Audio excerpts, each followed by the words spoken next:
Assalamualaikum Sobat Football United, ringan amatiran ala gua. Ya, Manchester United di dua pertandingan hanya bisa mengemas satu poin ya ketika menghadapi Brentford, tuan rumah Brentford. Secara realistis menurut gua peluang untuk bisa ke Champions League ini sudah menguap. Jadi salah satu target yang kabarnya dibebankan untuk Erik ten Hag yaitu adalah Manchester United tetap berada di Champions League untuk musim depan sudah sirna. Tinggal satu lagi, yaitu adalah di FA Cup. Nah, ketika situasi kacau seperti ini, kalau gue lihat di sosial media banyak fans yang berkomentar terkait dengan Erik ten Hag. Erik ten Hag pecat, Erik ten Hag pecat. Menurut gue tidak ada yang salah di situ ya. Karena memang pelatih punya tanggung jawab di sana, manajer punya tanggung jawab di hasil yang diraih. Pemain tentu saja juga memiliki faktor juga di sana. Tapi yang ingin gue bahas di video kali ini adalah seperti yang gue tulis di judul ya, Graham Potter atau Gareth Southgate. Karena menurut gue, ketika Erik ten Hag dipecat, dua nama inilah yang paling kuat menjadi kandidat pelatih atau manajer Manchester United selanjutnya. Kenapa? Ya, ketika kita bahas ada yang nama-nama seperti kayak Roberto De Zerbi, ada juga nama seperti Nagelsmann, Tuchel mungkin, atau Amorim ya, bahkan sampai Zinedine Zidane.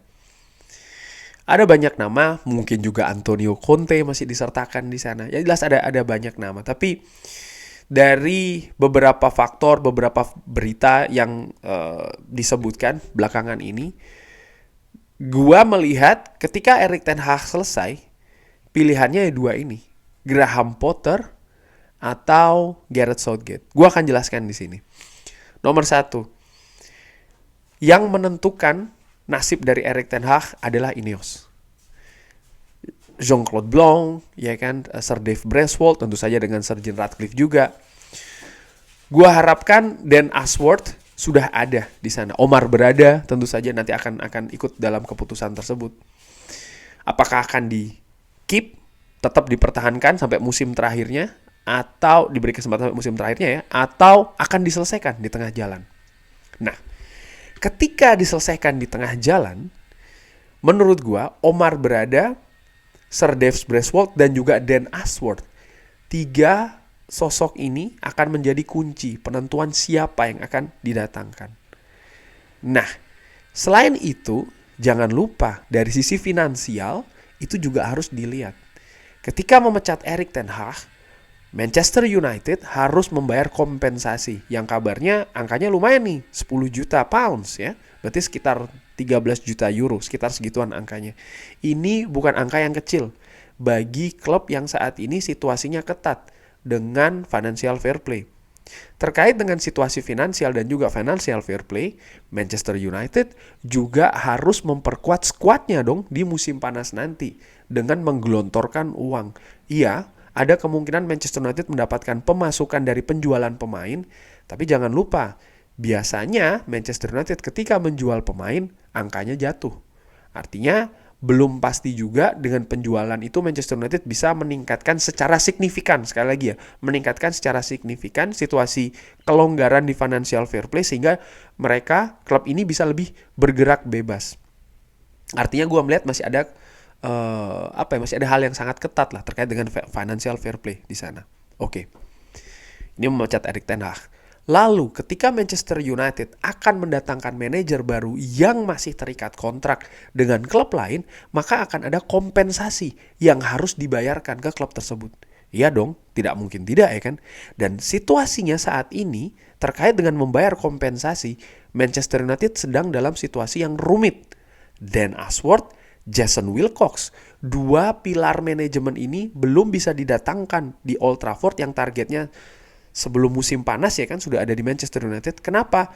Karena angka kompensasi yang diminta oleh Southampton dan juga Newcastle yang terlalu tinggi bagi Manchester United. Ini menarik menurut gue. Oleh karena itulah gue menilai yang paling mungkin ketika katakanlah manajemen memutuskan memecat Erik ten Hag, mereka akan membayar kompensasi. Lalu mereka akan mendatangkan manajer yang statusnya memang free, yang bebas. Nah, dari nama-nama yang sedang bebas ya, tentu saja ada namanya Zinedine Zidane ya kan, terus beberapa nama lainnya, mungkin juga Thomas Tuchel ya kan, yang kabarnya tidak akan dilanjutkan dengan Bayern München. Mungkin juga Julian Nagelsmann, walaupun Julian Nagelsmann juga kabarnya terakhir diminati kembali oleh Bayern München. Gua menilai Graham Potter lagi-lagi dan Gareth Southgate ini dua yang paling memungkinkan. Gareth Southgate kontraknya baru akan berakhir bulan Desember nanti dengan tim nasional Inggris. Kalau tim nasional Inggris tidak berjalan baik di Euro nanti, di musim panas ya bulan Juni, bisa jadi kontraknya akan diakhiri lebih awal, dipecat oleh tim nasional Inggris. Berarti setelah dipecat, nah dia baru dimasukkan ke Manchester United, pelatih pecatan ya kan, dalam tanda kutip, dengan waktu yang singkat dan lain-lain ya. Tapi menurut gue dilihat dari sisi finansial ini realistis. Manchester United tidak butuh mengeluarkan ekstra budget. Di samping kabarnya Gareth Southgate ini sudah punya kedekatan dengan Sir Dave Braithwaite, ya kan, dan juga Dan Ashworth. Sehingga gue menilai, oh ini bukan sesuatu yang tidak mungkin. Lalu nomor 2, Graham Potter. Sama alasannya, Graham Potter bebas ketika didatangkan tanpa harus membayar kompensasi ke klub lain. Dan dia sudah pernah bekerja sama dengan Dan Ashworth sebelumnya di Brighton. Dari situ menurut gue, ya inilah kemungkinannya di Manchester United. Ada 3 menurut gue kemungkinan besar. Antara Erik ten Hag akan diberi kesempatan sampai dengan musim depan, dilihat, dievaluasi lagi, dengan situasi diharapkan lebih bagus, struktur di manajemen, mungkin staff medis dan lain-lain. Nomor 2, Graham Potter. Nomor 3, Gareth Southgate. Itu sih menurut gue. Sekali lagi, kemungkinan keempat dengan mendatangkan pelatih lain ya. Mungkin Ole Gunnar Solskjaer bagaimana? Gue tidak melihat akan diberikan kesempatan kembali. Selain juga manajemen yang berbeda, jangan lupa Ole Gunnar Solskjaer ketika di Manchester United, dia juga punya tim kepelatihan ya kan. Kieran McKenna yang fantastis bersama dengan Ipswich Town, kontraknya ternyata sampai 2025. Michael Carrick pun juga demikian menurut gue di Middlesbrough. Artinya harus ada kompensasi yang dibayarkan oleh Manchester United. Dan ini sekali lagi ya akan membebani situasi finansial dari Manchester United. Gue paham artinya apa ya, ada kekesalan pastinya dari fans Manchester United. Tapi gue membuat video ini, oh ya sebentar, gue barusan ngecek nih, Michael Carrick ternyata betul sampai juga dengan 2025 ya. Sekali lagi gue bikin video ini bukan membela Erik ten Hag, gue juga kecewa dengan Erik ten Hag gitu ya. Dan realitanya seperti apa ya tergantung Ineos menurut gue. Gue juga punya alasan mungkin kenapa situasinya akan seperti ini, dan ya tidak akan jauh dari video-video yang sudah pernah gue bikin sebelumnya. Kali ini gue hanya ingin memberikan realitanya seperti apa, kemungkinannya seperti apa.